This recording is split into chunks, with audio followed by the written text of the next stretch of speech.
Hey guys, this is Black117 here, and today, well, it's been a long time.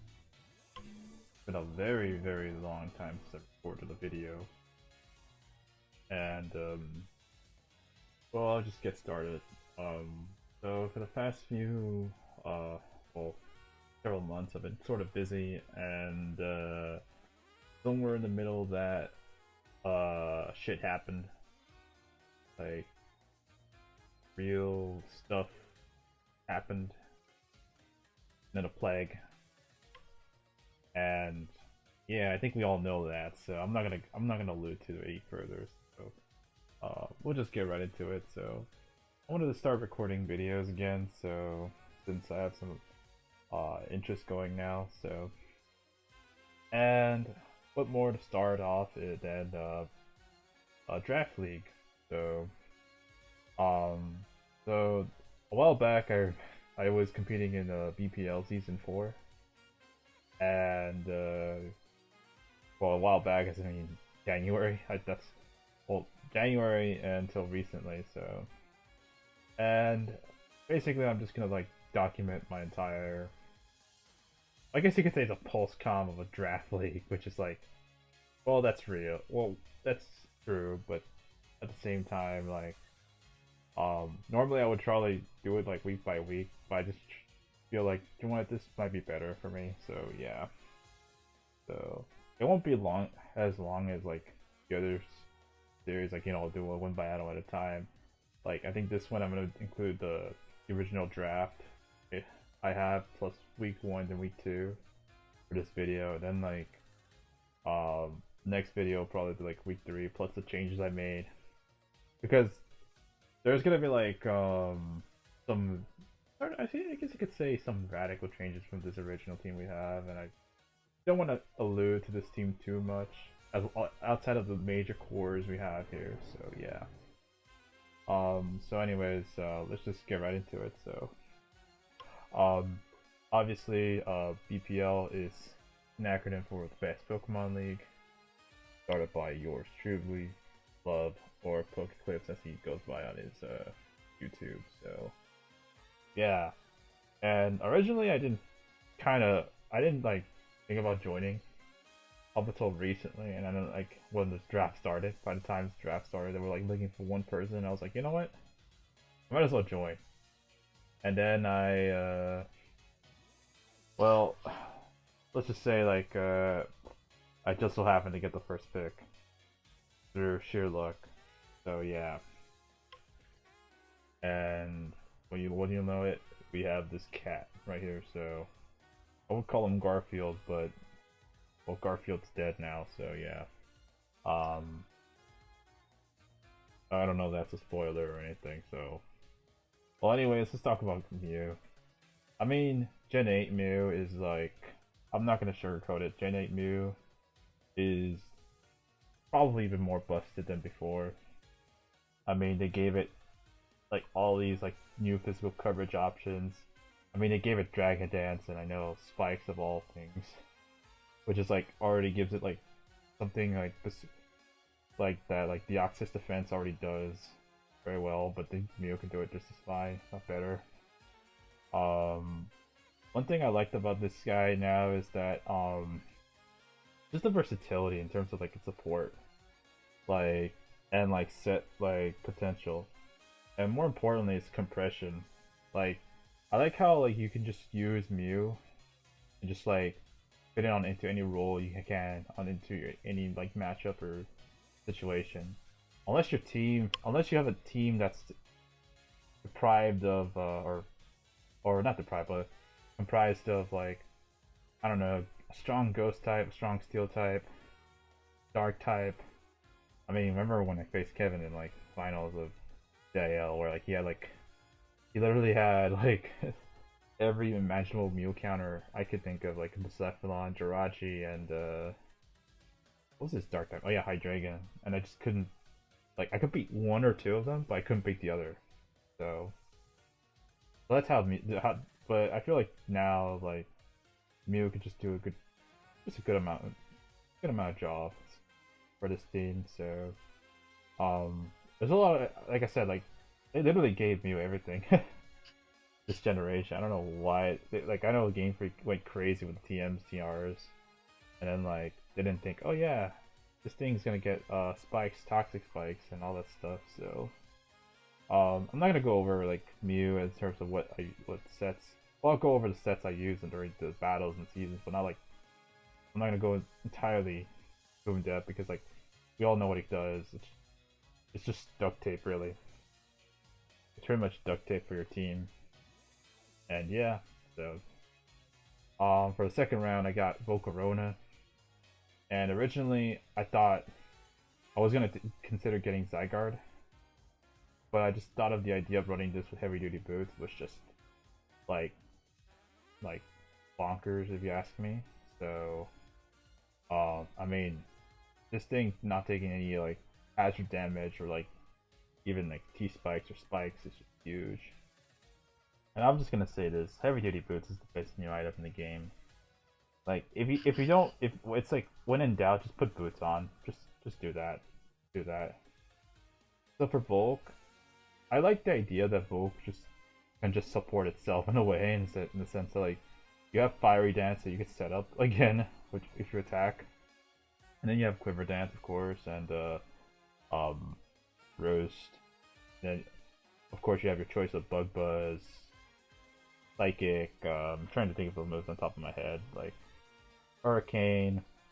You even have some powerful options like Overheat if you want to use that. So even U-turn. So if you want to be like a choice Specs or Scarf Volcarona with Fiery Dance, that could be an option. So I really thought Volcarona was gonna be like the and as well as me would be the center point of the team. But as you'll see, Volk does serve our team very well. But I guess you'll see this in like this next video that we do regrettably end up dropping Volk for a couple reasons, which I'll lay out in that video. So yeah. But here's some Pokemon that I didn't drop. So here's Suicune, best doggo in the game. I mean, we have a Pokemon with like 100 at 15 bulk on both sides, with respectable stats, pretty good. Pressure is probably the best underrated. It's literally the most underrated ability in the game. If you're able to like limit the amount of times your opponent can use a certain move, that's huge. Especially if a Pokemon they can't kill. So, I mean, Scald. What can I say? And then you have what? I remember like using Suicune with Coco before, and it was always awkward running like this with Substitute, Calm Mind, and then like your coverage option of Ice Beam, Shadow Ball, etc. Now I have the option to run Rest Talk again without the whole electric terrain thing. So yeah, at least Suicune can be really good for this league. Oh, by the way, in case this was obvious, this is national Dex. So everything prior to this was before the whole home league happened. So like this draft happened around January, I want to say 20th. So this was like a month before that occurred. So keep that in mind. So and then we'll just keep on chugging along. So I obviously like Volcarona and Suicune were like my wheel picks, as I had to wait a long time to get to like my picks. I think there was a 28 person draft. Well, not exactly a 28 person draft, but like there are like 28 people in the draft in total in this league, with split between like two drafts. Wait, like 18 people, I think. So yeah. But anyways, like going back to Suicune, I felt that this guy could like alleviate a lot of the pressure that Mew can like do in terms of walling, and it can synergize well with Volcarona for a bit. So yeah, it's a very good reliable water type if you ask me. It's pretty bulky, pretty strong in terms of its defenses. Like you can't go wrong with it. So then you have Aerodactyl, pretty fast, and I never really used Aerodactyl at all. The only person that I've known who used it is Kevin VGC. He's a guy usually built with, but the dude knows what he's doing when he wants to play. So I don't know where he is now. So But anyways, having an attack stat of 135 with Tough Claws is pretty decent, especially when you have moves like Stone Edge, um, Earthquake. Sadly, they're not boosted by Tough or like Tough Claws, but what is boosted is Aerial Ace, Crunch, Double Edge. Forgot other ones, but you got the idea. I think he has the Elemental Fangs as well. So as Hone Edge, or not Hone Edge, but like it has like Hone Claws plus the setup for like Stone Edges. So yeah. The reason why I wanted this guy is because I wanted a very fast Pokemon, and most of the fast mons were gone, and I think Scizor was like very close. I was very close to getting Scizor, but it was like literally sniped last minute, like around that wheel turn, and I had to get Garo, which is kind of decent. Like this is like kind of a budget Pokemon. I think it was tier 2 for Megas, so it's pretty good because I could get some points out of it. So yeah. Like I said, Arrow is kind of unproven for me, and I always thought that's one of those mons that people kind of overhyped, but I wanted to try it out. So yeah. Just to see what the hype is about. So I do think it's a good Pokemon. I just wanted to see what it does. So then we have Gliscor, and at this point in the draft, I realized all the good ground types were going. I think Gliscor was like probably the only one I liked from tier 2 that was a good ground, so I decided to get it. And I always thought about pairing Gliscor with Suicune together one day, and I haven't done this since CIL Season 2. Even though I never used that Suicune Gliscor pairing a lot, I always felt that that was probably one of the more better cores that I've used when in together. And and then in DGVA and another time I had Gliscor. But I know in DGVA, Gliscor just served me very well. Of course, I always had to worry about the whole ice weakness, but like, in my opinion, like this guy was just like if whenever you don't hit it with an ice move, it just causes a lot more problems to the opposing team. It has a great. It could be like a rocker. It could be like a status option. I could remove items. I could just go for chip damage. This thing could just. I like this thing because it just trips your team very well and it walls them completely. So the only thing I don't like is that it's 4 times weak to ice, and it could be passive depending on like the matchups. So that's the things I have to watch out for. So here we have Rotom, which recently I used this guy and I did win a championship in BPL season 5.5. And the only reason why this guy was used in that team was because I used it mainly for screen support for Dynamax. Of course, we don't have Dynamax allowed in this league, but like the thing is like Rotom, like using it made me realize how good Rotom is because it now has access to Nasty Plot. And as well as all the other Rotoms, the fact that they have access to Nasty Plot is pretty crazy to me. And they could just set up and just beat some of those counters that you wouldn't even dare think about beating, like Sylveon, Clefable, those types of Pokemon. You would expect that, well, of course Clefable could have Unaware, but like, you could out set up them. You could out set up against them, assuming they have Calm Mind or whatever. But yeah, like I liked how Rotom could just set up for like a very powerful Thunderbolt or Leaf Storm and just like overpower its opponents. Of course, we're still using like this guy can still have Defog. It could be like a great pivot, and it already gives me a decent Volturn core with Gliscor, Volcarona, and Mew, which is what I was going for. So yeah. Overall, I kind of like having this as my electric and my grass type. So, but it does add to my ice weakness, which is something I didn't want to add. So. The next two were arguably like I thought these two Pokemon were going to be like the most important mons in the draft in terms of like my lower tiers, and I was glad I was able to get these two. And they were like Silvally and Lucario. So, Silvally, I thought that with the buff to multi attack being 120 was pretty huge. Obviously, that's pretty huge compared to like it will be like last gen. It was like 90. But now with this guy being like 120, it's just ridiculous. You could pretty much 2-hit KO stuff with like a combination of multi-attack plus SD. And then you could set up for like with Flame Charge or like Thunder Wave or whatever. So then your last option could be like, you know, coverage option or parting shot or toxic even. So that's something I liked about Silvally. And of course you could change your whatever type, whatever you needed. So you have all these memories here, so to be whatever type you need to be. So, and of course, you know, normal type. If you're normal type, you have access to all the other regular types. So, or regular items. My only thing with Silvally is that its move pool is still shallow, but the buff to its attack, the multi attack, is just good enough to where like, if you have SD is a legitimate jet on this guy. I'm actually thankful they didn't give this thing like A speed, because if they did give this thing E speed, oh my god, this would be stupidly busted.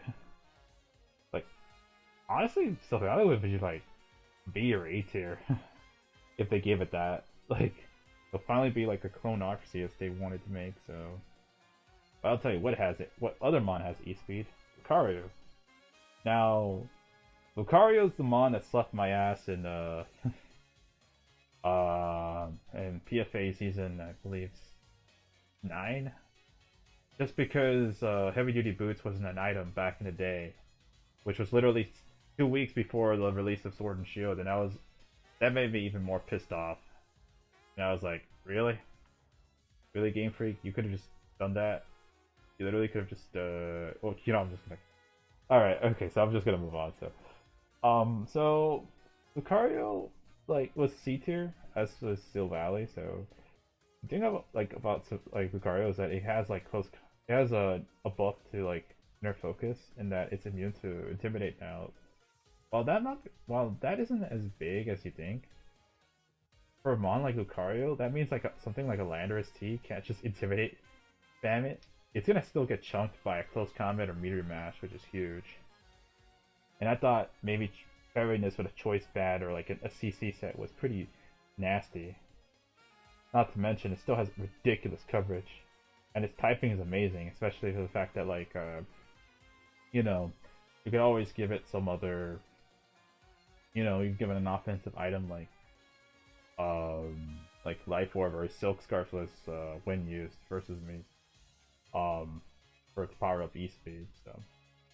Now, of course, you could do a choice band, or choice scarf, or whatnot. There's also the ability to go special with Nasty Plot, Vacuum Wave, Earth Sphere, Dark Pulse. So yeah, but overall, I really like Lucario for this team, like originally. So next mon on my team was Aromatisse, and at this point, I'm just going over the mons that I'm just going over like the filler mons.